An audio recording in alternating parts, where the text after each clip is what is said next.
So this is the sequel reboot to the I guess fourth installment, now fifth installment of the Scream franchise. Originally it came out in 1996, directed by Wes Craven. Huge hit, which kind of deconstructed the slasher genre while also being a great slasher itself. Classic film, long time. So we find ourselves in this one back in Woodsboro. I don't remember the state, Woodsboro, and Woodsboro, yeah, the, Illinois, the Indiana. I don't know where they're the at. the Ghostface killer is back on the loose, and That's right. we got a young cast. Like all sequel reboots, we got a young cast of characters and also some old classic cast members coming back to try and survive the film and solve the mystery of who's behind the mask. We're introduced to newcomers, Melissa Barrera, who plays Sam Carpenter, who's she has a very much like soap opera level shoehorn into this film. And the opening, and her younger sister, played by Jenna Ortega, Tara Carpenter, who has the famous opening scene, which Scream has become really famous for its opening kill scene. So it's a similar movie that we've seen before. I haven't seen Scream 3 and 4, but it's all the same things are happening. There's a killer on the loose. People are dying. You don't know, anyone could go at any time. You got to survive the film. You try to figure out who it is, who the killers are, and figure out who's gonna die. And that's the film, and that's back where we're at. We have a bunch of the old comers are Nev Campbell, Courtney Cox, and David Arquette, and some of the newer cast. I mentioned Melissa Barrera, Jenna Ortega, along with Jack Quaid, Jasmine Savoy Brown, and Mason Gooding. Were some of the other ones who I just watched last night. I rewatched Booksmart last night, and he's in that as well. Oh, dude, I rewatched Booksmart like a month ago. That movie holds up so good. So good. Hulu. Check out Booksmart on Hulu. That movie's solid. Booksmart's Absolutely great. Anyway, sorry. Booksmart plug in the middle of our Scream review. So what'd you think, Zach? So I don't think I've seen Scream 2 and 3. I feel like I saw 1 way back when I was a kid, and I saw 4 when it came out in theaters because I was in college then. And that was supposed to be a bit of like a reboot kind of new thing with them. Hayden Panettiere, I think, was in it. But Scream 5 is supposed to be like a reboot sequel kind of thing. And for like a lot of this movie does not work for me. It's a little too long. It's got efficient pacing that I'll talk about when we get to kind of direction. But it kind of spends a little too much time being meta. But at the same time, like, I had a unique brand of fun with this movie that I don't often feel in slasher films. And that made it better than I thought it was going to be. And I'm pleased to say that. Like, I was a little skeptical walking into Scream 5, right? Like, how good is that movie going to be? But it kind of came around, and I'm excited to talk about it. Andy, what do you think? Yeah, that's about how I felt. Like, it's not good by what we would think of a good movie, like good plot, characters, all that.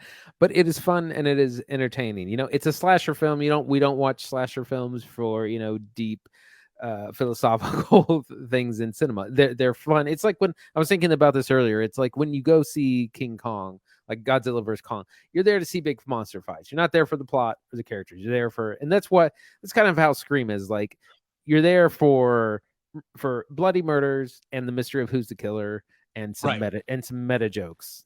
Yes, and that's what we get. This is the first Scream film not directed by Wes Craven. This was directed by, I've got to get their names down because I was looking at them earlier. Matt Bettinelli-Olpin and Tyler Gillette. They are the directors of Ready or Not, which came out a couple years ago, starring Samara Weaving, which we reviewed on the show. Yes, these guys are diehard horror fans. They are directing partners that have been doing horror kind of their whole careers. That was their first big theatrical film, so they were very excited to catch a piece of Scream and produce something that felt a lot like Wes Craven's original kind of tone. The original pitch of Scream, which this one kind of reiterates on, is we've got a killer on the loose in Woodsboro who's a huge fan of scary movies. And the characters in the movie, all the teenagers going to the high school who are under threat of getting murdered by Ghostface, this killer, talk about these scary movies and who the killer might be, and they develop this set of rules that they believe the killer is following based on scary movies they've seen. Wes Craven wrote and directed the script based on his history with scary movies, producing films like Nightmare on Elm Street, right? Making stories about teenagers having sex and getting murdered in the woods or at home. And this original Scream movie is supposed to be a response to that.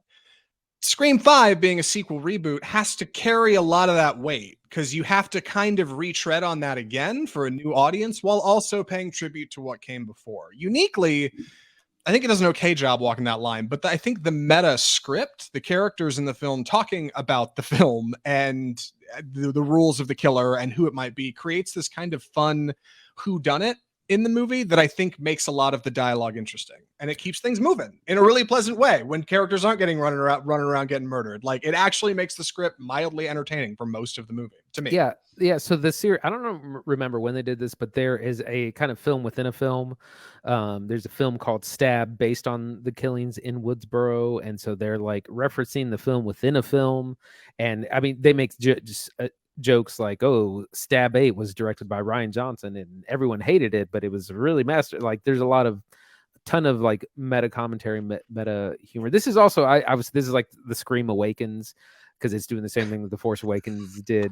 It's like we're gonna remake the movie a little bit with the old and the new, and hopefully people won't notice. Yeah, it's fun and it's silly. Yeah, it is, like, ultimately. And I think the things that worked for me were the bits that felt fun, and that was namely Ghostface running around the killings, murdering obnoxious teenagers. Almost in this movie are horribly unlikable, and I'm convinced. I think that's on purpose. Like, I think the directors of this movie, the people writing this, know what they're doing. They're making a movie with insufferable teenagers, and you end up kind of rooting for the killer a little bit. And in that way, this movie's a ton of fun. Like, it really is. I found a lot of the tense scenes exciting. A lot of them play on your expectations, and our two directors spend a lot of time crafting classic horror scares, like a camera cozying up to a mirror and somebody pushes it forward and you expect to see somebody behind them. They do a lot of stuff like that, but it's effective because you never know what's coming around the corner, and it makes the Ghostface killer feel human. And that stuff's good. That's good stuff. It's good direction. Yeah, I was gonna say the body horror is really good. There's a lot of gruesome scenes, which I think makes up for one of the big criticisms is that this movie's just not scary at all. Like, it just doesn't, like, you're never scared. And that was the thing about the original one. The original one was kind of poking fun at slasher films while being an excellent slasher. Like, that one was profoundly scary. Like, and that was back when you wouldn't have spoilers out the next day. Like, nobody realized that Drew Barrymore, because she's on the poster and she's a big part of the production, she dies in the opening scene in a really gruesome way. Like, no one was experiencing that. I compare it more modernly to something like Hot Fuzz, which is making fun of the like cop action film while being a great cop action film. Right. And that's a tight line to walk, because Scream ultimately has to critique itself, right? Like, it has to look back on what came before and talk about what this is supposed to be, this new iteration of a Ghostface in Woodsboro. And there's a whole new cast of characters, like you said, who have theories, and one of them's a movie nut, and she's like, "Oh, here's the deal, and here's what this is about." And they compare them to the older Stab films, and then they go and find our older cast, right? Courtney Cox and David Arquette and Neve Campbell. They're pretty all right in this movie. I think David Arquette might be the best performance in the whole thing. He's delightful to watch on screen because he's got a limp and he looks miserable. Yeah. So and they shot it in his house for sure. Like, they just met him at the trailer. They're like, he lives this trailer park will work great. And he's for great. The he's very fun in the movie. David Arquette's great in this movie. So this leads to another criticism I have, that the cast is really big. Like, you have like 5 or 6 of these younger people and these older people, and everyone. The problem is the movie doesn't know who to be the main character to, or who to give screen time to. And so, like, you're introduced to this young, hot, fresh new cast in the beginning. Half of them go away until Act 3. And then, like, you also have Neve Campbell, like, she's on the phone at the end of Act 1, and she disappears again until Act 3. Courtney Cox comes in the middle of Act 2, disappears for a while again, and everyone comes back in Act 3. But, like, a lot of people just disappear completely for like half the movie.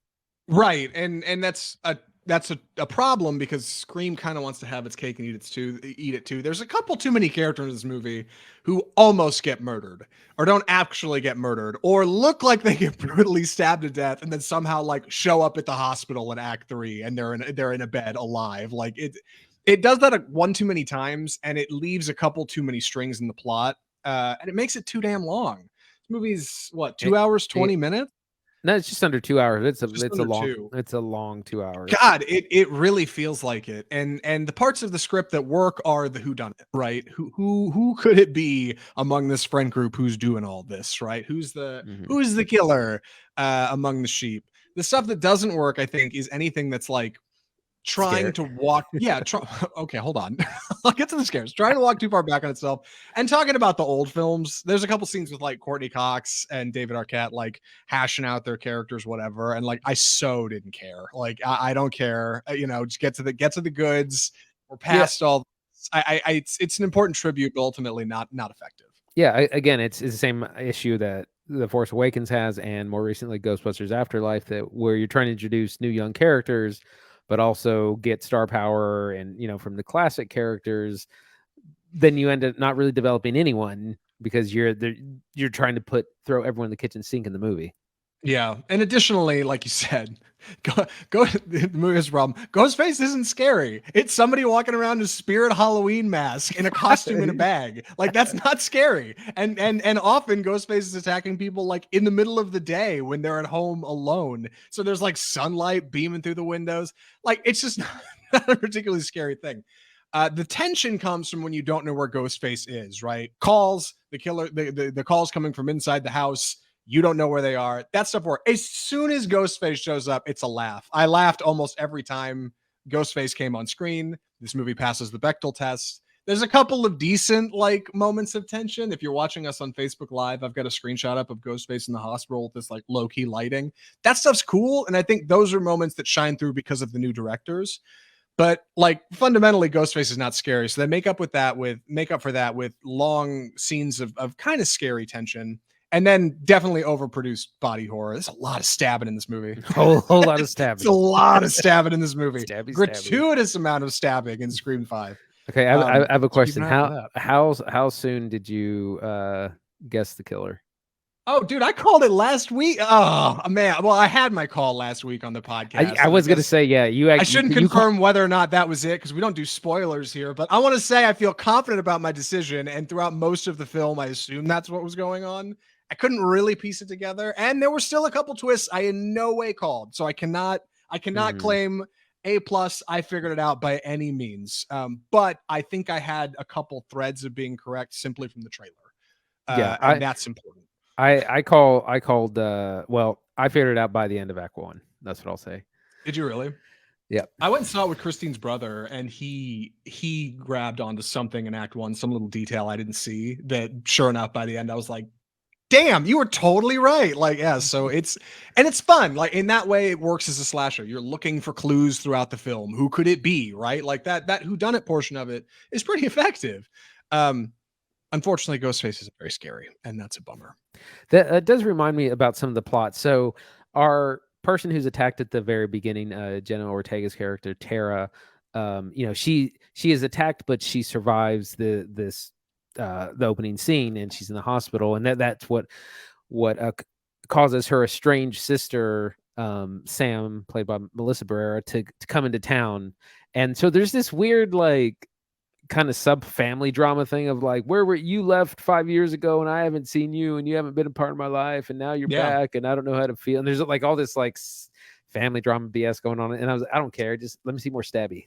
Right, but if Jenna Ortega's character Tara Carpenter had actually died in Act 1, then we wouldn't have had to worry about all that garbage. Like that's the problem when you keep characters alive in a slasher movie. You have to find a way to tie up that Chekhov's gun. So this movie does a pretty good job of managing it. Overall, I'm surprised at how much I enjoyed it. Like it's dense, it's a little too wordy in the script, it's a little too long, but like it's a kind I liked it so much more than something like the Child's Play reboot. Oh, like God, really, so much better. There was a great scene in the opening scene where he attacks Tara. You know, she gets injured. She's like crawling on the ground and she's trying to claw away from him. And there's this great slow-mo scene where Ghostface enters the frame in slow-mo in all his like Ghostface swagger and glory. And I was like, that's a Yeah. really, really nice shot. Yeah, there's a great scene in the third act when one of our characters discovers they're in a setting that they didn't previously. They're in a lot more danger than they had previously thought, and we get this great like pull out shot of a camera pulling back and doing this like turn like something out of an It movie. Like really cool, really good bits of like clever cinematography in this movie that come together surprisingly well. But ultimately, I don't know, Andy. Are you ready for recommendations? I'm ready for recommendations. Yeah. All right, Andy. Would you recommend Scream? I would recommend it to fans of the series. If you're a big screen fan, I mean, it's definitely for you. You'll like it. It's not particularly scary. The plot doesn't make a whole lot of sense. There's too many characters. Like there's so much wrong with this movie, but it's still fun. Like again, it's like the Godzilla thing. You're going there for certain reasons. You go in there to go back to Woodsboro to guess who the killer is, see who's going to survive and who won't. And it's fun. It's the kind of thing like watch it in a group, make a drinking game out of it, and you'll enjoy it. If you have not seen any of the Scream films, you're probably not gonna like it. If you're you know, if you're looking for, you know, elevated horror as they call it in the film, it's probably not.